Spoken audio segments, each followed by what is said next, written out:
de gobierno en una semana crucial de la transición. Y quisiera empezar agradeciéndole siempre al doctor Henry Cucalón por su apertura, por dialogar, por estar aquí en momentos difíciles y en los momentos en que hay que responder ante el país de cuestiones esenciales. Por ejemplo, esta es una semana clave, señor ministro, aquella de la transición. ¿Cuál es su idea al iniciar estos últimos días de labores como ministro de Gobierno al frente de una cartera de Estado siempre delicada en el gobierno del presidente Guillermo Lasso? Gracias por estar aquí, muy buenos días. Gracias a ustedes por la invitación, muy buenos días con todos los oyentes. Estamos en el tramo final de un proceso electoral profundamente democrático que inició con la convocatoria anticipada a las elecciones y con la disolución de la Asamblea. Pese a algunos manifiestos de los agoreros del desastre, todo se ha venido cumpliendo en lo electoral. Hay una asamblea elegida, hay una asamblea constituida, hay un presidente electo y va a asumir su cargo como primer mandatario el día jueves en la mañana. Entonces, se culmina una parte del proceso, eso es bueno, eso es el proceso de los gabinetes y los mandatarios se ha llevado con relativa cordialidad cívica. Eso es un proceso siempre en construcción, es un tema de cultura política. Todavía, eso no está normado, por así decir. Usted se acordará, en el retorno a la democracia, pues ni se saludaban. Por poner ejemplo, y eso no lo hace bien. Las diferencias hay que saberlas llevar con altura. Una cosa son las divergencias y otra cosa es la vendetta. Son dos cosas absolutamente distintas. La semana pasada, por ejemplo, estuvimos en una reunión del COSEPE, cerca de 3 horas y media, entre el presidente Noboa y el presidente Lasso, más el alto mando militar, servicios de inteligencia, donde se le dio toda la información. Está bajo reserva, evidentemente, así son las decisiones del COSEPE, pero qué bueno que así sea, que un presidente de la República que está por entrar tenga todos los elementos para la mejor toma de las decisiones. Él tendrá que ver cuáles son, para eso el pueblo ecuatoriano las ha elegido. Pero eso es bueno, porque eso se nota que hay institucionalidad, lo cual antes no existía. El presidente Lasso lo ha repetido sin cansar de que él no recibió absolutamente nada, ningún informe en materia de seguridad. Aquí el presidente ahora tiene toda la información por parte de los estamentos públicos. Ya que el doctor Henry Cucalón recuerda, cuando el presidente León Febres Cordero asumió el poder, el doctor Osvaldo Hurtado apenas hizo una venia, no le dio la mano, me consta, estuve ahí en esa transición. Posteriormente, en la transición siguiente del gobierno del presidente Febres Cordero a Rodrigo Borja, se hizo 2 ceremonias distintas, sin la presencia de uno y otro mandatario. Wilfrido Lucero es quien puso la banda a León Febres Cordero. Esto ha avanzado un poco más. Después vino lo de la mesa servida, por ejemplo, en los años recientes. Le comento algo para complementar. Sí, por favor. Muy buen comentario.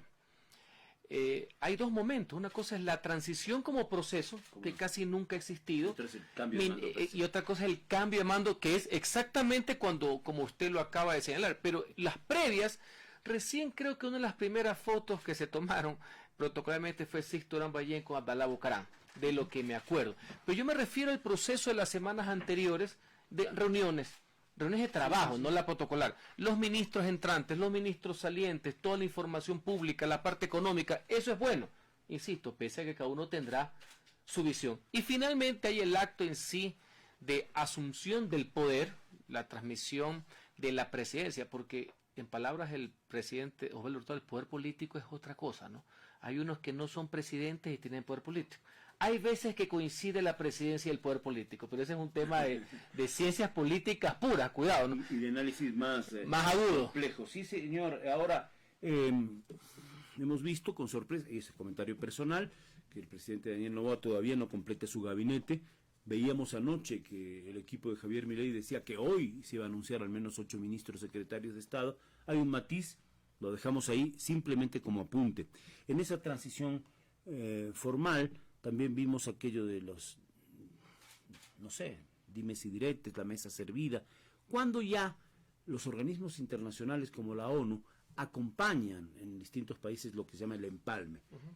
La transición ordenada de un ministerio a otro, incluso hay una serie de manuales de procedimiento para eso, que siempre es bueno observar. Ojalá, como ha dicho el doctor Cucalón, este sea un paso de madurez democrática, al menos el inicio de un paso de madurez democrática que debiéramos seguir teniendo adelante. En lo formal y en cuanto al acto de traspaso de poder, ¿algo que comentar, doctor? Bueno, el respectivo órgano que es la Asamblea, ya debidamente formada, con la Cancillería que tiene un rol en esto, más los equipos del presidente electo y los equipos de presidencia, ven los detalles mínimos. Usted comprenderá que en los últimos años los protocolos han cambiado, ¿no?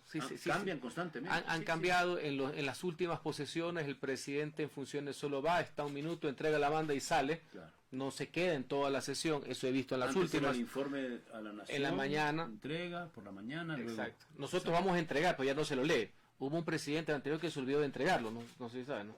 Lenín Moreno no lo entregó. Tuvieron que llamarle la atención y unos días después el informe. Ese es el Ecuador. Pero en todo caso, vamos a tratar de hacerlo bien, de forma responsable. La democracia tiene sus rituales, tiene sus símbolos y necesitamos un país unido. Eso es lo más importante. Pese, reitero, a ciertas divergencias, sanas hasta cierto punto, llevadas con altura, no con vendetta, es importante que el país vea que estamos unidos y ojalá eso se pueda llevar a nivel de causas. Eso es lo más importante. El ente legislativo constituyó a las autoridades de la Asamblea Nacional el viernes. Se eligió con una votación muy amplia a Henry Kronfle como presidente, 2 vicepresidencias. Henry Kronfle es militante del Partido Social Cristiano, 2 vicepresidencias. Viviana Veloz de la Revolución Ciudadana, la persona que había encabezado la fiscalización de modo fuerte al presidente saliente, Guillermo Lasso. Ekener Recalde fue militante de Izquierda Democrática y tuvo un episodio ahí complicado con el tema de los diezmos, pero es el vicepresidente porque ahora participó por ADN, y se conformaron las comisiones legislativas permanentes con preponderancia de las fuerzas que hicieron el acuerdo: Revolución Ciudadana, el oficialismo de ADN y Partido Social Cristiano.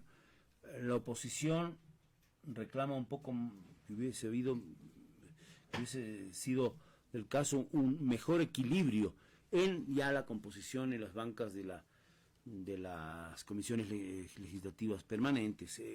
Esto siempre genera roces, tensiones. Quisiera su comentario como ministro de Gobierno sobre lo que fue la designación de Henry Kronfle, quien usted bien conoce, fueron coidearios y compañeros de partido durante mucho tiempo, y esta constitución de presidencia, vicepresidencia, consejo administrativo de la legislatura y las comisiones. ¿Qué comentario hace el ministro de Gobierno del Ecuador? Yo quiero dividir esto en 2 partes. Perfecto. Una, es saludable para el país que el día viernes, de forma clara, haya la Asamblea designado sus autoridades. Eso es legítimo, que haya una mayoría. Y en este caso, un gran consenso para elegir sus autoridades principales. Eso creo que está bien. Sobre todo el presidente. Eso me parece que está bien. Hace muchos años, usted recordará, a veces inclusive los informes de la Nación se retrasaban porque los congresistas no se ponían de acuerdo. Era literalmente una carnicería. Ahora se han puesto de acuerdo. Entonces, yo creo que es correcto. Creo que se le da, además de legalidad, legitimidad. Y bajo una premisa que yo siempre le he señalado. Yo fui 8 años parlamentario. No es tanto con quién se vota, sino para qué se vota. Y ahora viene la segunda parte de mi reflexión. Siempre va a haber estos dimes y diretes de quienes se quedan afuera de las comisiones importantes, porque ahí son las mayorías. Y así lo ha vivido. El correísmo, por poner un ejemplo, ha sido víctima y victimario de ese sistema, por así decir, de excluir a todo el mundo, de mandarlos abajo de una puerta y después tener miedo que les hagan lo mismo. Yo creo que por perfiles, por capacidades, siempre será ver en las comisiones más importantes, quienes las presiden, etcétera. Y eso son parte de los acuerdos legislativos. No hay por qué tenerles miedo, no hay que ser sectario, porque puede una persona inteligente, capacitada, de oposición, que puede estar en una buena comisión, así está en minoría, y no enviarle en uno que va a estar literalmente de adorno, que es lo que quieren. Entonces, esa es parte de las dinámicas parlamentarias. Creo que será una oportunidad. Yo quisiera ser optimista en la línea de que ahora el pueblo ecuatoriano va a ver es el para qué se juntaron, no con quién. Porque ya estando dentro, tienes que votar con alguien. Claro. Y eso uno lo califica día a día. Y no de la forma tan simplista que alguien venga con un PowerPoint para contar cuántas veces han contado con fulano y cuántas veces han votado. No, esto no es cuantitativo, esto es cualitativo. Pues he votado 50 veces con X grupo, pero si una vez lo hiciste con los que buscan la impunidad y violando la ley, esa una vale por 50, así que yo no voy a caer en el cuento numérico, por así decirlo, tengo la experiencia. Así que esperemos por el bien del país que este acuerdo haga que las partes actúen en función de país, que se enfoquen, como lo han dicho, en temas de seguridad, que le den la apertura al gobierno para poder tramitar lo que consideran pertinente en materia económica, que haya un mínimo pues de gobernabilidad al régimen entrante, que se lo merece, valga la aclaración, y también la oportunidad para reivindicar a la función legislativa. Siempre, lo hemos conversado con usted a lo largo de los años, siempre va a ser criticada. Ninguna asamblea en el mundo tiene buenos números, no nos engañemos. Siempre estar metidos ahí en un ágora de forma desgastante, 11 meses al año, 3 sesiones a la semana, que no lo tiene ningún parlamento del mundo, valga la aclaración, siempre va a producir un desgaste. La anterior sobrepasó cualquier nivel. Yo pensaba que después de la mía no iba a haber ninguna peor, pero esta hizo méritos. Pero esta también representa la oportunidad para los que no fueron nunca fueron a la asamblea, ahora brillen asistiendo. Para que los acusaron de diezmeros ahora brillen por su honestidad. Y para los que los acusaron de andar fiscalizando sin fundamento alguno, ahora lo hagan de forma responsable. Veo esto una oportunidad para todos. El tema de fiscalización es complejo, se ha dicho que van a seguir adelante con algunas fiscalizaciones, hasta 10 juicios políticos posibles represados. ¿Qué pasará finalmente con aquella fiscalización y juicio político al presidente Lasso? ¿Eso no se llevará a efecto? ¿Se llevará a efecto? ¿Tiene algo que comentar al respecto, ministro? Mira, a lo largo de estos 6 meses he escuchado reiteradamente las pretensiones de cierto grupo político de retomar, si cabe la palabra, seguir enjuiciando, votar. De hecho, en estos micrófonos siempre usted me lo ha preguntado, Andrés Carrión también, cada vez que yo voy. Y claro, como la marea, esto viene y va, y ahora, como hay una asamblea ya en funciones, por ahí unos cuantos asambleístas lo han señalado. Mire, la fiscalización es importante. Eso, y yo fui fiscalizador. Además es fiscalizador, creo que natural, serio, ¿no? Y por defender intereses generales. Yo nunca he defendido intereses particulares. Me he equivocado, que es otra cosa, pero intereses particulares jamás. Jamás he sido lobista, jamás me han fichado para ver a quién me bajo. No, eso no va con los demócratas, por así decir. Yo sé qué es lo que defiendo. Ahora bien, que se empape bien de la ley de la función legislativa y sobre eso que procedan como tenga que proceder. En los generales ha habido algunas solicitudes de juicios políticos que no fueron tramitadas a varios ministros actuales del gobierno y que cuando terminemos el día jueves tenemos hasta 1 año después de responsabilidad política. Eso está en la Constitución. Ya no para ser destituidos, sino para ser censurados. No hay ninguna ciencia en aquello. No tiene que haber preocupación de que no haya existido interpelantes. Siguen con esa muletilla. Les repito, uno de estos días, si queréis se los dibujo, los interpelantes se definen 48 horas antes de la interpelación. Cuidado, se confunden con el solicitante. Son dos cosas distintas. Que a veces pues hay ciertos figuretis que de entrada son solicitantes, son comparecientes, van a la ventanilla, gritan y terminan siendo muchas veces el interpelante, sí. Pero jurídicamente que no se preocupen si quieren retomar esos juicios a los ministros, de que ya no estén los interpelantes, porque no hay interpelantes. Los interpelantes se designan 48 horas antes con la firma de todos los normas anteriores. Ahora, eso está también es cierto que en la historia, yo recuerdo, por ejemplo, el licenciado Andrés Vallejo Arcos, de Izquierda Democrática, fue ministro secretario de Estado, fue incluso presidente del Congreso Nacional, fue censurado, que no destituido, una vez que dejó su cargo. Es un caso. Supuesto. Y no recuerdo, debe haber algunos más. No, fue en el año 90, posible, ¿no? cuando vino esta ola, que al presidente Borges en 3 meses le bajaron 5 ministros y le bajaron hasta los que ya se habían renunciado. En la época que los que hoy día gritan por gobernabilidad no tenían la madurez suficiente para pensar así. Eso fue en el año 90. Jaime Noduz nos dijo una vez, fue una oposición exagerada, a través de la fiscalización de los juicios políticos, de las interpelaciones, como le conocíamos antes, pero, decía, justificada, pero exagerada, con ese número. Después de unos años veremos cómo se califica lo de ahora. Así mismo es cuando las pasiones bajan un poquito, ¿no? Usted, señor ministro Cucalón, mencionó una palabra que es clave para todo: gobernabilidad. ¿Será posible para el presidente electo Daniel Noboa la gobernabilidad? ¿Esta mayoría en la que parte el oficialismo se la garantiza o no necesariamente? O como usted dijo, vamos a ver cómo van saliendo las cartas sobre la mesa. En el día a día, yo creo que el presidente con esa mayoría ha ganado él. gobernabilidad. O sea, tiene un balón de oxígeno importante. Ojalá que gane el país también, pues, ¿no? Ese es otro debate que lo veremos en los próximos días. Yo ahorita tengo que ver una cuestión mucho más amplia, pero ya habrá tiempo de analizar si esto es solamente un tema de gobernabilidad interpartes o es un tema también de país. Porque si no, es muy fácil, ya le digo, porque es que el tema sale cuando se pintan los temas candentes. Una vez más, no es con quién se vota, sino para qué se vota. Parece un juego de palabras, pero es muy de fondo. Yo lo viví, a mí no me lo han contado. Entonces, hay veces que el correísmo es poco más Satanás y hay veces que son los salvadores de la patria para algunos. Entonces, hay que ver para qué sirve esa mayoría. Si eso sirve para no pegarle en las canillas a un presidente, para fregarle la vida, para conspirar desde el inicio, para un chantaje, me parece muy bien por el país. En algunos, la teoría de la línea roja que no tiene línea roja, una frase pues una profundidad increíble, para que no haya impunidad, para jugar, ya vieron lo de la fiscal, ¿no?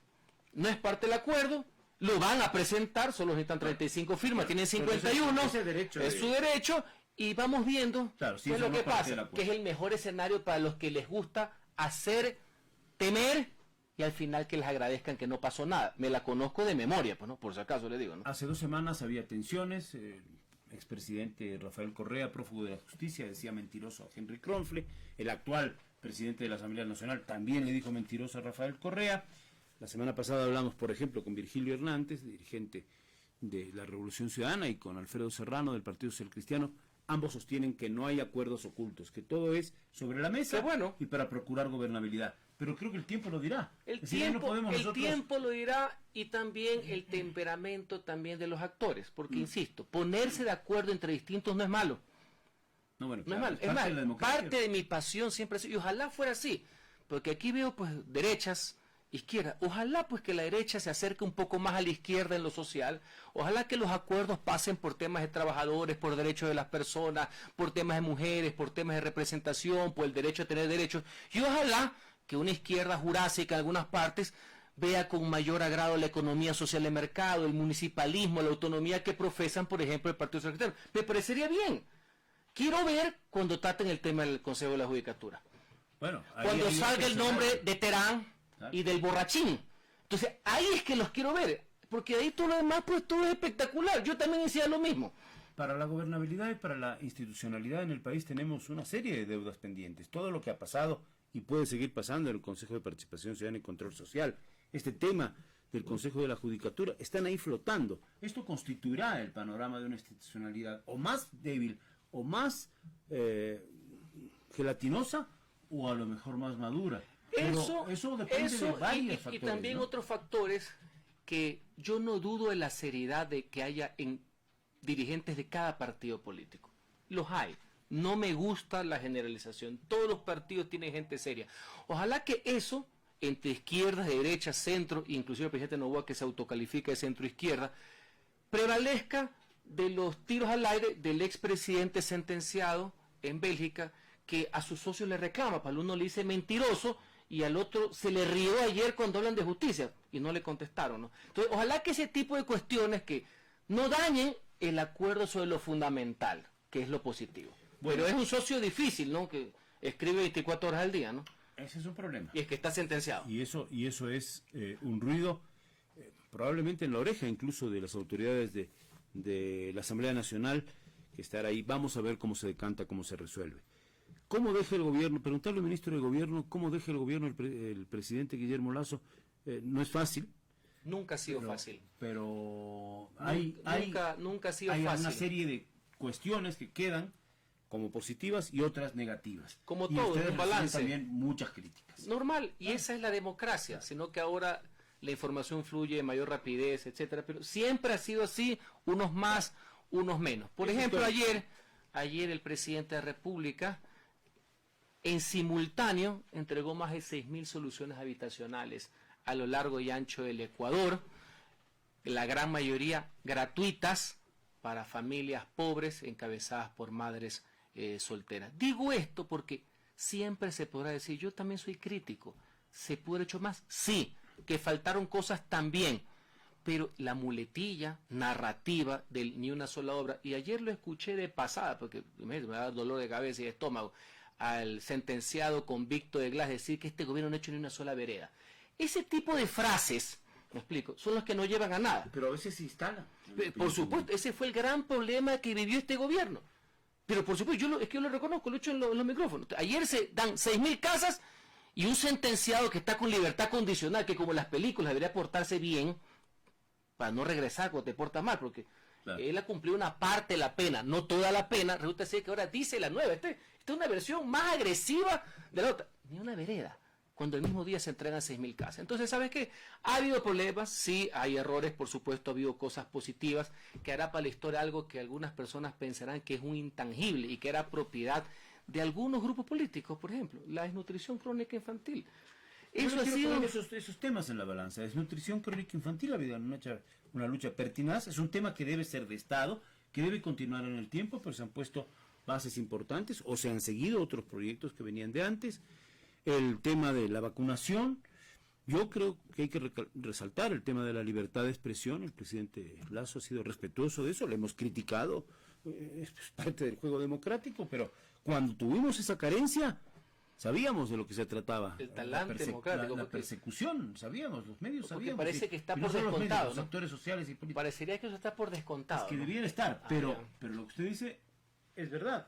Y por otro lado también las debilidades. Un gobierno que no logró articular ciertos equipos de trabajo, que no supo manejar el factor gobernabilidad. Yo sé que con un bloque pequeñito no se pudieron hacer cosas y que se vio precipitado a la necesidad de la muerte cruzada con temas como el desempleo, con temas como la crisis energética, que también estarán en los pasivos del gobierno que se va. Por supuesto, sin duda alguna, comenzando por el tema de la gobernabilidad. Ese fue el pecado original desde el primer día, baja representación parlamentaria, parecía el del actual mandatario, y ahora veo que las cosas están puestas de una manera mucho más amplia, lo cual saludo, pero no es cuestión solamente del año pasado, pero hace 2 años las condiciones eran mucho más duras, pues. Pasaban por una comisión que fundamenta un informe justamente de impunidad, sino que ahora nos hemos olvidado. Sí, se acuerdan, ¿no? Porque él terminó diciendo que no. Hace 2 años. Entonces, ese ya es el pasado. Ahora veo. Exacto, si Henry Kronfle era presidente de la Asamblea hace 2 años, si funcionaba el acuerdo con el Partido Social Cristiano, y creo, y esa comisión de impunidad que hay, algunos autores dicen que no había. Entonces lo ideal existía. No estoy para estar de pitoniza, no sé y peor atrás, no sé si yo no hubiera ido o no hubiera ido también, pues no, aquí nos conocemos todos, pero ya ese cálculo no lo puedo hacer, pero sobre el hecho, hubiera sido ideal que se mantenga ese acuerdo, pero lo hubieran mantenido, porque con quien el presidente dijo que no quería continuar por ese tema eran con nosotros, sino que hicieron combo. Ahora la historia es cíclica, ¿no? Se repite. Henry Kronfle 2 años después está en la presidencia. Y esa es la democracia. Y en vez de así como 4 años después el presidente Lasso reemplazó al presidente Moreno, a quien lo había derrotado supuestamente en unas elecciones discutidas. Esa es la democracia. Ese es lo maravilloso de la democracia. Ahora, lo importante ha de ser que uno llegue a las posiciones porque está a favor de algo y no solamente, como dice ahora el presidente Noboa, en contra de algo. Pues no debe ser que el leitmotiv de esto sea solamente porque me dejaron pateado hace 2 años, entre comillas. Pues no sé si me explico. Debe ser a favor de algo. Y yo en ese algo, yo a diferencia de otros creo en el interés general, que es una palabra que se le hace difícil de pronunciar a algunas personajes que están ahorita en la asamblea, y ojalá que sea a favor de las causas. Y así el pueblo se los reconocerá al final de este momento. Señor ministro, ¿no se va demasiado desgastado el presidente Lasso después de todo esto que le ha ocurrido al país, el paro indígena? Existe un desgaste. Quien diga lo contrario no sabe de política. ¿Es uno de los mayores de la historia o no lo es? Mire, todo depende. Ahora, quiero terminar el ministerio para poder hablar un poco más amplio en mi faceta. Siempre digo la verdad, pero una faceta analista. Yo que estoy para dar certidumbres, no para estar especulando. Estos que hablan de los peores, yo solo me imagino si hubiera existido WhatsApp, que hubiera pasado en las jornadas del 5, 6, 7 de febrero del 87, del 97, pues. Ahora resulta ser que los derrocados son mejores que los no derrocados. Gustos y colores, señores. Gustos y colores, señores. El presidente ha dicho que va a volver en el 2025 y con más fuerza. Se está organizando. El presidente de la República lo que ha dicho es volveremos porque él tiene todo el derecho del mundo a seguir haciendo cuestión pública, no ha hecho necesariamente una candidatura, pero también esa es la democracia. Un expresidente... ¿Usted cree que tenga la fuerza como para volver a ganar una elección, Guillermo Lasso? Mire, el hecho volveremos. Señores, aquí lo que quieren algunos, ya no solamente es que no se ejerce el poder, sino es desterrado, o sea, ya no hay pronunciamiento, no hay nada. En todas partes del mundo todos los expresidentes tienen un peso de ideas, de aportes, por su experiencia, por los errores cometidos, esperando que no los vuelvan a cometer, los aciertos para ser profundizados, entre otras cosas. Así que, cuidado, el derecho que él tiene como ciudadano a seguir participando en cosas de interés público no se lo puede quitar absolutamente nada. Y en cuanto a los partidos, mire, la política es dinámica. Partidos que fueron arrasados en las elecciones seccionales y que los analistas lo dieron por muertos, reviven. Ahora tienen mayorías parlamentarias. Esa es la política. Quien no entiende los procesos así, digamos, hay que analizarlo de otra manera. El otro día que Perón, el próximo año son 50 años de muerto y sigue de algún modo incidiendo en la política. Lo importante, más allá de los nombres, sí son algo que yo siempre he luchado. Los conceptos. Y los conceptos están ahí, no son propiedad de nadie. Y esos conceptos deben ser defendidos desde cualquier ámbito. El movimiento, creo, busca conformarse como partido. ¿Le veo un espacio político en el futuro? ¿Usted es parte del movimiento? No, yo soy independiente. ¿Le ve espacio? Pero evidentemente creo ha sido el partido oficialista con quien he tenido muy buenas relaciones. Veo un espacio político para reconstituirse. Pero por Dios, pero si le estoy contando que los arrasados ganan. Ya le pongo yo si los arrasados ganan, todos tienen oportunidades. Todos los partidos. ¿Y por qué no ese también? Lo que yo creo son en grandes plataformas. Fíjese usted un detalle, ya que me está llevando al tema electoral y no a los temas de país que yo represento momentáneamente. No, hemos tocado ya los temas de país también. En las actuales elecciones, solo por una anécdota, todo el mundo habla de ADN que no existe, ¿no? Claro. El presidente fue candidato de lista 35. ¿no? Sí. De mover y de... Entonces, no me acuerdo ni cómo y todos los demás fueron así. Claro. Sino que les ponen los nombres de la plataforma. Entonces, los partidos son... Sí, exactamente. Todos los partidos son vehículos. La gran pregunta es que son vehículos ¿para qué? Eso es lo importante. Y más allá que hay unos requisitos de legalidad, yo creo en algo. Yo creo en las ideas. Yo creo en los conceptos democráticos, en los conceptos liberales, humanistas, en los conceptos de Estado de Derecho, en privilegiar siempre a los más necesitados y a la clase media, en defender el interés general, no el interés particular, que lo hacen siempre los lobistas, pese a que se disfracen, etcétera. Así que eso siempre va a estar ahí. Y vamos a luchar por ello. ¿Usted se ve en la política en los próximos meses, días, años? ¿Sí, seguirá? Me veo sirviendo al país como lo he hecho en los últimos 25 años, porque en mí no ha sido una ocurrencia. Sí, por supuesto, tengo que ahora compartir entre Guayaquil y Quito. Tengo que compartir esta experiencia y los conceptos jurídicos, más la experiencia que he tenido en estos 10 meses. Pero lo mío es una vocación, lo mío no es accidental. Tengo 25 años de servidor público y quiero seguir sirviendo a mi país. Lo importante será desde dónde. Bueno, eso se verá. Ha sido una experiencia dura, ¿no? Supongo. Siempre, cuando uno lo ejerce con responsabilidad, siempre va a ser dura. Sí, pero no me arrepiento. Las circunstancias en que asumió. Absolutamente. Pero yo asumí cuando estaba a puertas un golpe de Estado, señores. Yo lo sabía. Con manifestaciones anárquicas en la calle y con un adorno paralelo de juicio político que en algún momento se tenían que cruzar, porque el fin era derrocar al presidente. Yo sabía eso y en eso me metí. Seguiremos hablando, le agradezco por su apertura siempre, creo que ese es un valor democrático importante, la rendición de cuentas y además responder los temas, por complejos que sean. En el caso del doctor Henry Cucalón siempre lo ha hecho, espero seguir contando con la posibilidad de hacer entrevistas en el futuro. Siempre, muchas gracias por las oportunidades, por siempre abrirme las puertas. ¿Qué va a ser el viernes? El viernes tengo reunión con medios en Guayaquil. Se va a reunir con medios. Por supuesto. Bueno, seguiremos hablando. Gracias. El doctor Henry Cucalón, ministro de Gobierno del gobierno del presidente Guillermo Lasso, en, digamos, su última entrevista aquí como ministro de Estado. Gracias. Un buen día. Noticias de Ecuador Radio con Juan Carlos Vanegas.